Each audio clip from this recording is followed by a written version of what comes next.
السلام علیکم ورحمۃ اللہ. لا حول ولا قوة الا باللہ. حسبنا اللہ ونعم الوکیل.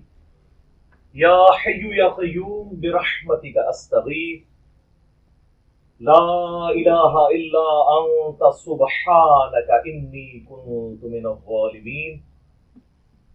اللہم صلی علی محمد وعلی آل محمد واصحاب محمد اجمعین الی یوم الدین.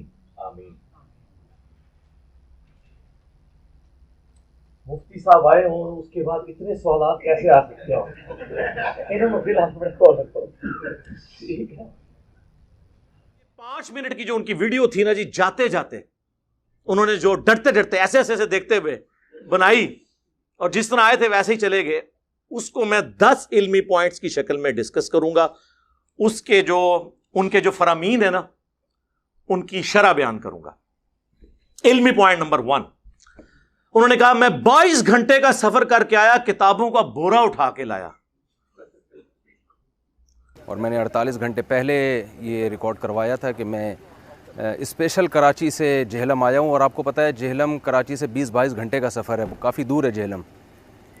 اور میرا مقصد صرف اور صرف انجینئر صاحب سے ایک محبت کے ساتھ ایک اچھے ماحول میں بات چیت کرنا تھا. کتابوں کا پورا بورا لے کر آیا تھا میں، لیکن بہت افسوس سے کہنا پڑتا ہے کہ اتنی زیادہ غیر ذمہ داری کا ثبوت دیا جس کی ہمیں توقع نہیں تھی.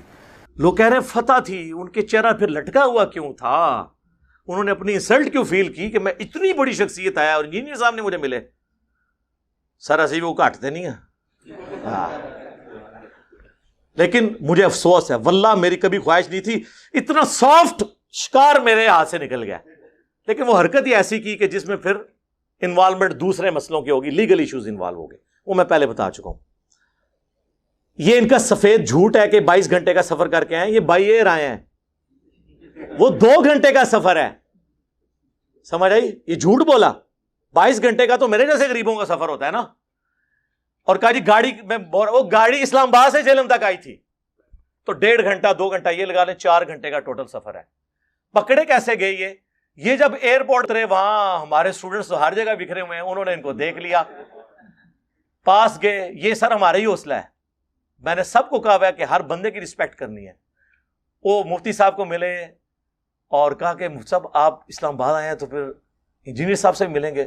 کہتے ہیں ان کو ساتھ ہی رنگ فاق ہو گیا کہ انہوں کس طرح پتہ لگ گیا. صاحب کشف تے نہیں کدھر انجینئر صاحب بندہ بھیجتا ہے انہوں نے، وہ ہر جگہ بندے بھیجے نے بھائی. پھر انہوں نے کہا مفتی صاحب آپ کے ساتھ سیلفی لینی ہے. انہوں نے سیلفی بھی لے لی اور وہ سیلفی انہوں نے ہمیں بھیجی ہوئی ہے. لا دیں یہ ویڈیو، لا دیں. سر ہوا کچھ یوں تھا اس دن کہ سوموار والا دن تھا، 4 تاریخ تھی، اور 2:35 پہ نا میرے بھائی کی فلائٹ تھی، ریاض سے اسلام آباد آ رہے تھے. تو ہم وہاں پہ باہر انتظار کر رہے تھے، کیونکہ نا آج کل وہ کرونا کی وجہ سے نا وہ ایئرپورٹ کے اندر نہیں جانے دیتے، ریسیونگ کے لیے آپ کو باہر کھڑا ہونا پڑتا ہے. تو اچانک میری پیچھے نظر پڑی تو کافی لوگ سیلفیاں لے رہے تھے. میں نے کہا یار پتہ نہیں کون آیا ہوا. میں نے دوست کو بولا، میں نے کہا یار پتہ نہیں کون آیا ہوا ہے، لوگ سیلفیاں لے رہے ہیں، خیر چھوڑو ہم بھائی کو دیکھتے ہیں. پھر وہ جو میرا دوست تھا وہ اس کی نظر پڑی، وہ کہتا مفتی صاحب آئے ہیں. تو جب دیکھا تو واقعی مفتی صاحب تھے. پھر ہم گئے، جب ان کے پاس سیلفی لینے گئے نا تو وہ پریشان تھے، مطلب اس وقت بھی پریشان تھے. ان کا پریشانی اس وجہ تھی، وجہ یہ تھی کہ جو بندہ ان کو لینے آ رہا تھا نا وہ نہیں تھا پہنچا، کیونکہ وہ اس کا انتظار کر رہے تھے، اس کو بار بار فون ملا رہے تھے کہ بھئی تو کدھر ہے. تو پھر ہم نے سیلفی لی. اس کے بعد ہم نے کہا جی آپ انجینئر علی مرزا صاحب سے بھی ملنے آئے ہیں، تو کب آ رہے ہیں اکیڈمی؟ تو پھر ان کو تھوڑا سا ان کا اور چہرہ ڈاؤن ہو گیا، تو ان کو پتہ چل گیا کہ یہ کہ اسٹوڈنٹ تو نہیں ان کے. پھر ہم سے انہوں نے سوال کیا کہ آپ اکیڈمی جاتے ہیں؟ تو ہم نے کہا جی ہم جاتے ہیں اکیڈمی. تو پھر جب انہوں نے یہ سنا نا تو ان کا چہرے کے تاثرات اور زیادہ چینج ہو گئے، مطلب کہ ان کا چہرہ ہی الگ ہو گیا. تو پھر ہم میرے ساتھ جو دوست تھا نا وہ کہہ رہا ان سے مزید بات کرتے ہیں، مطلب نا آپ، تو پھر وہ میں نے کہا یار چھوڑو، بحث کا ٹائم نہیں ہے ادھر، پھر خواہ مخواہ کو تماشا بنے گا تو مقصد نہیں ہے۔ تو بہرحال یہ ہے کہ علی بھائی کا جب انہوں نے نام سنا اور اس کے بعد ان کے چہرے کے تاثرات چینج ہو گئی، مطلب ان کے ذہن و گمان میں بھی نہیں تھا کہ مجھے کوئی ان کا اسٹوڈنٹ ملے گا۔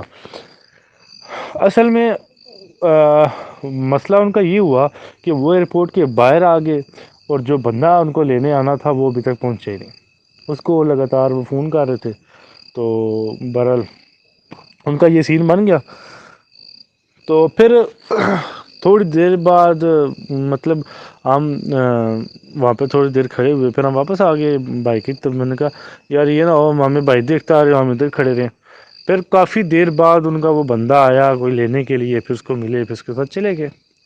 بہرحال ہم سے یہ مسٹیک ہوئی ہے کہ ہم آپ سے رابطہ نہیں کر سکے، آپ کو بتا نہیں سکے۔ اس کی وجہ یہ تھی کہ ہمیں ایک یہ ٹینشن تھی ہم نے نیچے جانا ہے، بھائی پتہ نہیں کس راستے سے اوپر آ جائے، وہ ہمیں ڈھونڈتا رہے، میں ان کو ڈھونڈتا رہا ہوں، موبائل ان کے پاس سم بھی نہیں ہے پاکستان والی۔ تو بہرحال پھر وہ اس ٹینشن میں ہم نیچے چلے گئے، انتظار کرتے رہے تقریباً باہر جا کے تقریباً 4:25-30 پہ باہر آئے ہیں، کیونکہ وہ کرونا ٹیسٹ وغیرہ ہو رہے تھے۔ پھر ہم وہاں سے نکلے، ہم نے واک اینڈ جانا تھا، وہ بھی ٹینشن تھی، پھر واک اینڈ چلے گئے، وہاں سے پھر واپس اسلام آباد جانا تھا، پھر ہم تقریباً رات 12 بجے پہنچے، بس اس ٹینشن میں تھے، اور پھر وہ ہمیں یاد نہیں رہا بتانے کا، بس ہماری یہ مسٹیک ہوئی ہے۔ پھر اگلے دن بھی بیزی رہے ہیں، تو بس اس ٹینشن میں ہم آپ کو بتا نہیں سکے۔ اصل بھائی نا پتہ کیا، وہ ان کا یہ سین تھا نا، ان کے یہ تھا کہ میں جوہی ایئرپورٹ سے نکلوں گا نا تو ساتھ ہی گاڑی میں بیٹھ کے تو اللہ حافظ، مجھے کسی نے دیکھنا نہیں ہے۔ وہ بیچارے اتنی دیر کھڑے رہے جناب، فون پہ فون، فون پہ فون، فون پہ فون، اس کو ملا رہے ہیں کہ یار تو کدھر ہے، کب آئے گا۔ تو وہ کافی لیٹ بندہ پہنچا۔ تو پھر یہ تھا کہ میرا جو ساتھ دوست تھا نا وہ بھی علی بھائی کا لسنر ہے، تو اس نے نا مجھے کہتا کہ یار آؤ ان سے بات کرتے ہیں، ساتھ ویڈیو بناتے ہیں، تو آپ ویڈیو بنانا میں بات کروں گا ان سے نا۔ تو میں نے اس کو منع کیا، میں نے کہا یار چھوڑ، ابھی یہ ٹائم نہیں ہے، ان کا موڈ بھی کچھ آف سا ہے، دفعہ کر۔ اور یہ اصل میں مجھے یہ تھا کہ پراپرلی آپ لوگوں کے ساتھ رابطے میں ہیں اور آئے ہیں، اور آپ سب کو پتہ ہوگا، تو اگر مجھے اس چیز کا علم ہوتا نا تو میں فوری رابطہ کر لیتا۔ مجھے اس چیز کا علم ہی نہیں تھا، یہ تو بعد میں مجھے پتہ چلا کہ یہ تو کوئی فلم اور ڈال کے چلے گئے ہیں، اور پھر ساری سچویشن جو میں نے پیچھے دیکھی ہے، پھر اس کی کہانی کی مجھے سمجھ لگی کہ یار یہ اتنے ایئرپورٹ میں کھڑے اتنے پریشان کیوں تھے کہ بندہ کب آ رہا ہے، حالانکہ ان کی تو فین فالوئنگ اتنی زیادہ تھی ایئرپورٹ پہ جناب، کبھی کوئی ادھر سے آ کے سیلفی لے رہا ہے، کبھی کوئی لے رہا ہے، تو حالانکہ بندے کو خوش ہونا چاہیے کہ یار میرے اتنے زیادہ لوگ چاہنے والے آئے ہیں، تو خوش ہونا چاہیے تھا، پر ان کے تاثرات ہی الگ تھے۔ کیوں الگ تھے؟ وجہ یہی تھی کہ مجھے کوئی علی بھائی کا اسٹوڈنٹ نہ دیکھ لے، تو آگے تک بات نہ چلی جائے۔ بھائی یہ تو بعد میں پتہ چلا جب انہوں نے یہ سارا ڈرامہ کریٹ کیا۔ تو پہلا جھوٹ یہ کہ 22 گھنٹے کا سفر نہیں، 2 گھنٹے کا سفر۔ دوسرا یہ ساتھ ہی اس کے یہ جو انہوں نے کہا کہ بورا لے کے ہوں کتابوں کا، سر قرآن و حدیث سے دلائل دینے کے لیے بوروں کی ضرورت نہیں ہوتی، یہ بابوں کی کتابوں سے حوالے دینے کے لیے بوروں کی ضرورت ہوتی ہے۔ یہ تو ایک موبائل کے اندر حدیث کی کتابیں آ جاتی ہیں، اور قرآن یہ کتابیں وہ دوسری لے کے آتے ہیں، حدیث کی نہیں لے کے آتے، تو بورے کی تو ضرورت ہی نہیں تھی۔ آپ اپنے عقائد المحند علی المفند جس کا تعارف شریف اینڈ پہ میں کرواتا ہوں، اور حضرت معاویہ رضی اللہ تعالیٰ عنہ کا خروج خلیفہ راشد مولا علی رضی اللہ تعالیٰ عنہ علیہ السلام کے خلاف، آپ اگر امیر شام کی حمایت کرتے ہیں تو اس کو قرآن و حدیث سے ثابت کریں نا، بابوں سے تو ثابت نہیں کرنا۔ علمی پوائنٹ نمبر 2، میں محبت بھرا پیغام لے کر آیا تھا انجینئر صاحب کے لیے۔ یہ محبت بھرا پیغام یہ ہوتا ہے کہ آپ جناب جا کے چوک میں کھڑے ہو کے اس طرح ویڈیو بنا کے 48 گھنٹے کا آپ کہتے ہیں 48 گھنٹے کا ٹائم ہے، جس طرح ڈاکٹر طاہر القادری صاحب کنٹینر تک کھلوتے ہیں سن، یہ محبت بھرے پیغام؟ بھائی 1 سال سے آپ کا ایڈمن ہمارے ایڈمن کے ساتھ رابطے میں ہے، ہمارے فون نمبرز آپ کے پاس موجود ہیں، آنے سے پہلے حمزہ علی باسی بھی تو آئے ہیں، حسن الیاس ان کے ساتھ آئے ہیں، 2-3 دفعہ ان سے ٹائم طے ہونے کے بعد وہ یہاں پہ تشریف لائیں. ایک طریقہ ہوتا ہے آنے کا, یہ طریقہ ہوتا ہے آنے کا. محبت بھرا پیغام اس طرح لایا جاتا ہے. اور پھر اس محبت بھرے پیغام میں جو زہر چھپا ہوا ہے, کہ جس بنیاد میں میں نے آپ کو بلایا تھا کہ میں نے آپ کے ساتھ اکیلے بات کرنی کیمرہ مین کی موجودگی میں, یا مفتی تقی عثمانی صاحب ساتھ بیٹھ جائیں, تیسرا کوئی بندہ نہیں. آپ نے اس کو وائلیٹ کیا اور کہا کہ 6 سال میرے ساتھ بندے ہوں گے, جس میں ایک مولوی کا بھی نام لے لیا جو 11 سال سے ایڑیاں رگڑ رہا ہے کہ انجینئر صاحب کے سامنے بیٹھ جاؤں. تو میں نے کہا بھی تیری تو ویورشپ سینکڑوں میں بھی نہیں ہے, بڑے کو بلاؤ. اور اس کو پتا تھا میں جب 6-7 کا نام لوں گا تو یہ بیٹھنے کے لیے, آپ کو میری شرائط نہیں پتا. دوسرا میں نے 1.5 گھنٹہ المؤنت میں بات ہوگی, 1.5 گھنٹہ باقی مسائل پہ حضرت معاویہ رضی اللہ تعالیٰ عنہ, ٹھیک ہے وہ تو ہم نے پہلے مانا ہوا ہے, اس کو آپ المؤنت کے کھاتے میں ڈالیں کیونکہ آپ عقیدے کا مسئلہ, اور 1.5 گھنٹہ باقی مسائل میں دیوبندیوں کے سارے مان لوں گا فروئی, اگر وہ اپنے عقیدے المؤنت والے اور حضرت معاویہ رضی اللہ تعالیٰ عنہ کا مولا علی علیہ السلام کے خلاف خروج کو حق ثابت کر دیں قرآن و حدیث کی روشنی میں بغیر دلیل کے آپ کے عقیدے مان لوں گا.